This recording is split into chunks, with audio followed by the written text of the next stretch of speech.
Sejak masa pandemi virus corona, semua nampaknya serba diperhatikan dan tak jarang membuat masyarakat merasa seperti direpotkan dengan banyaknya persyaratan kesehatan ketika masuk rumah sakit. Baru-baru ini viral di media sosial, salah satu keluarga pasien ibu melahirkan ngamuk lantaran diduga tidak dilayani oleh sebuah rumah sakit umum daerah Kabupaten Bima. Namun usut punya usut ternyata ibu hamil tersebut sempat tidak dilayani lantaran belum memiliki hasil tes COVID-19. Begitu sengsaranya orang ini, kemana mereka itu? Viral video seorang ibu hamil diduga dilantarkan berjam-jam di dalam sebuah ambulans. Video itu ramai jadi perbincangan di media sosial. Keluarga pasien yang hendak melahirkan itu pun mengamuk di depan rumah sakit umum daerah Kabupaten Bima. Mereka marah-marah lantaran ibu hamil tersebut tak segera mendapat penanganan medis dari RSUD.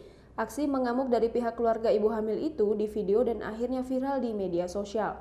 Video itu direkam langsung oleh pemilik akun Facebook Ben Kavani pada Jumat 11 Desember 2020. Dalam rekaman video yang berdurasi 11,46 detik itu terlihat keluarga pasien marah-marah di RSUD Bima. Terlihat dari video yang beredar, salah satu di antaranya hendak menyerang petugas medis yang tengah memakai baju APD saat pasien sedang tidur di atas mobil ambulans. Keluarga ibu hamil itu juga sempat berteriak-teriak meminta rumah sakit untuk segera memberikan perawatan. Dilansir dari kompas.com, ibu hamil itu sempat tak dilayani karena alasan belum memiliki hasil tes COVID-19.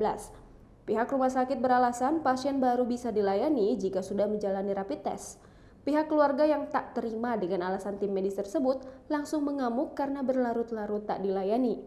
Tak lama kemudian pasien tersebut akhirnya ditangani tim medis setelah menjalani tes COVID-19. Juru bicara RSUD Bima, Dr. Akbar memberikan penjelasan terkait informasi viral mengenai ibu hamil yang tak ditangani oleh RSUD. Pasien tersebut adalah Misran, warga Kabupaten Bima, NTB. Akbar mengatakan keluarga pasien kala itu mengamuk lantaran merasa tak dilayani sebagaimana mestinya oleh pihak rumah sakit. Peristiwa itu terjadi pada Jumat 11 Desember 2020 lalu.